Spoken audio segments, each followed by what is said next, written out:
Perfect timing, I said, watching my mother-in-law Diana wheel her expensive luggage into my foyer. I just finished setting up the guest room's security cameras. The smile froze on her face. Security cameras? Don't be ridiculous, Amanda. This is family. I'm here to help fix whatever's wrong with you that's making my Michael so unhappy. I wanted to laugh at the irony.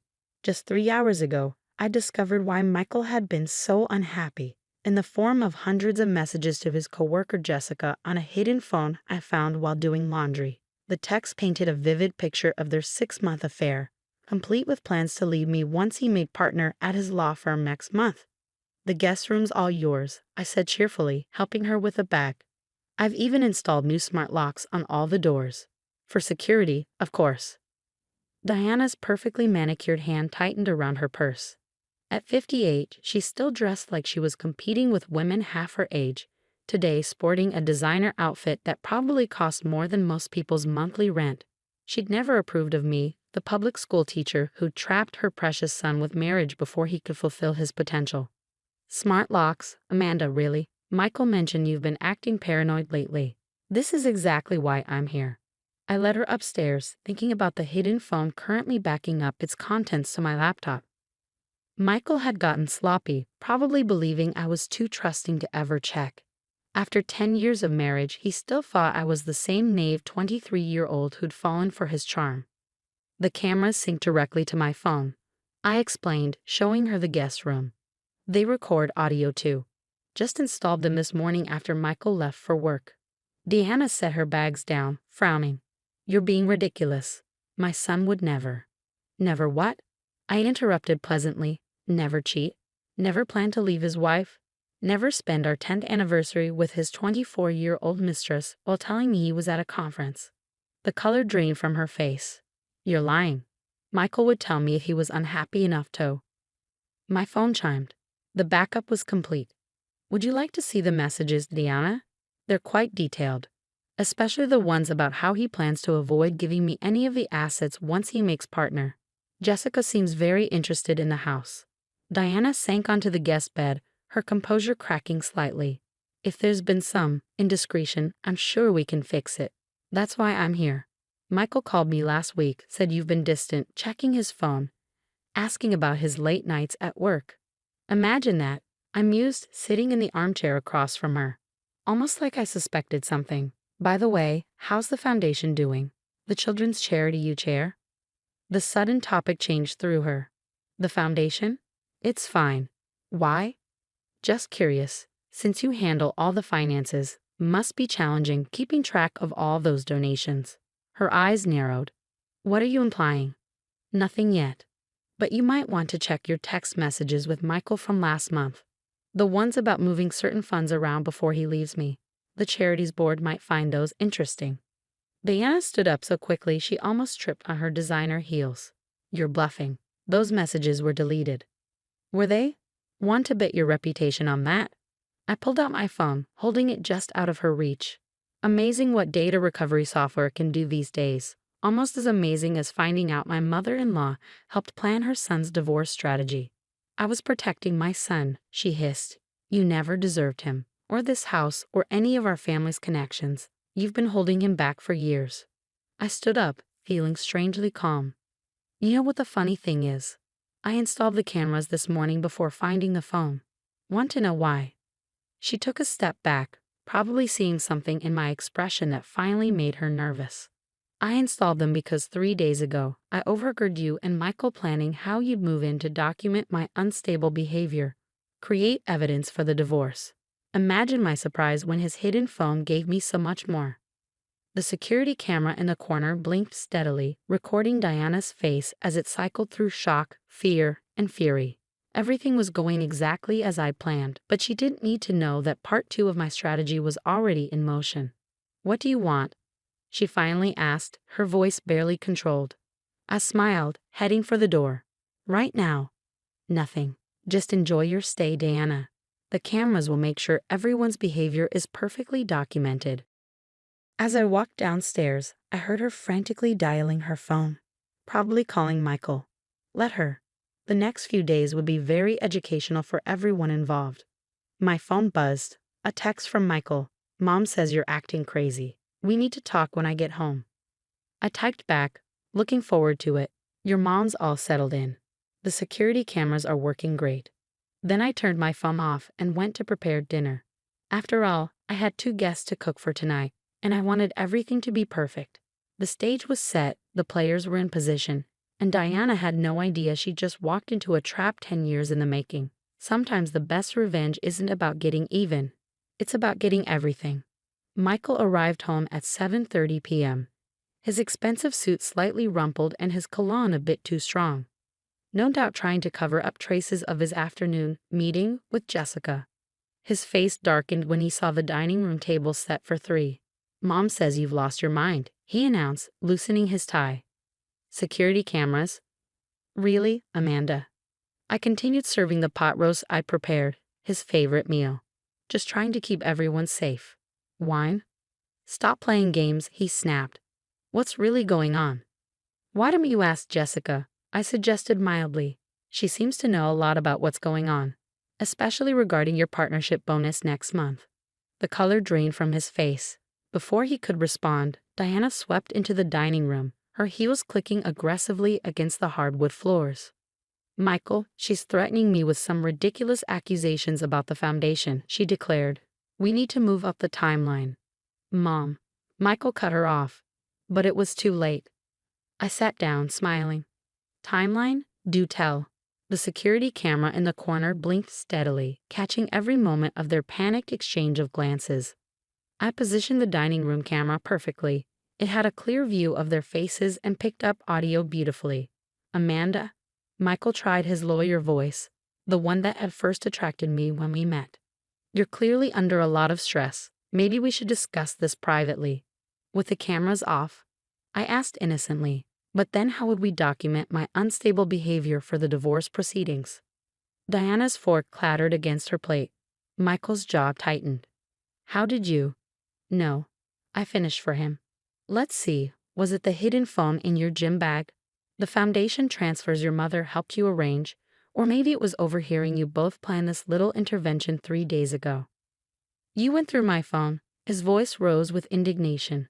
No, your other phone. The one you used to text Jessica about your plans for my house once you're made partner. She has quite expensive taste in renovations. Michael stood up so quickly his chair tipped over. You had no right. Sit down, I said quietly.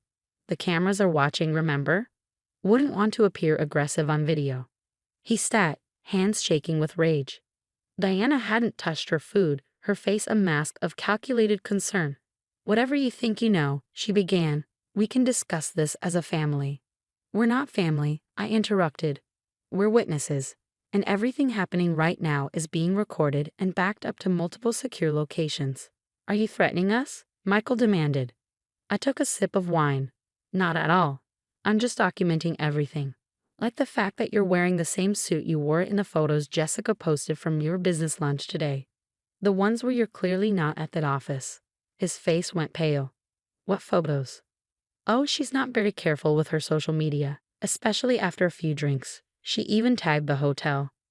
Diana jumped in, trying to salvage the situation. Amanda, clearly we all need to take a step back. Like you did when you helped Michael move money from our joint accounts. I asked. Or when you suggested he document my mental instability to avoid a fair divorce settlement. The security camera hummed quietly, recording Diana's expression as it shifted from fake concern to naked hostility. You deserved it, she hissed. 10 years of watching you hold my son back, living in this house that should have gone to someone worthy of our family name. Mom, stop, Michael warned, but she was too angry to listen. We had it all planned, she continued. The evidence of your instability, the documentation of your paranoid behavior, the gradual transfer of assets. Everything was perfect until you started snooping. I pulled out my phone and pressed stop on the recording app. The backup to my camera system. Their faces shifted as they realized what had just happened. Thank you for that confession, I said cheerfully. The cameras caught it too, of course. But it's always good to have backup evidence, especially regarding the foundation funds. Michael slumped in his chair, his lawyer mind finally catching up to what had just happened.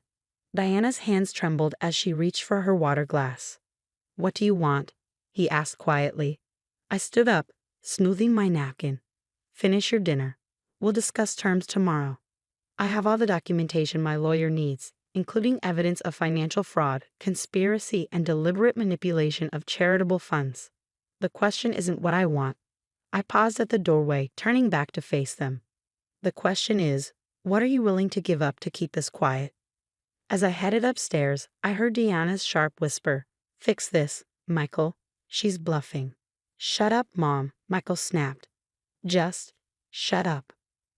I closed my bedroom door, equipped with its own security camera, of course, and finally let myself smile.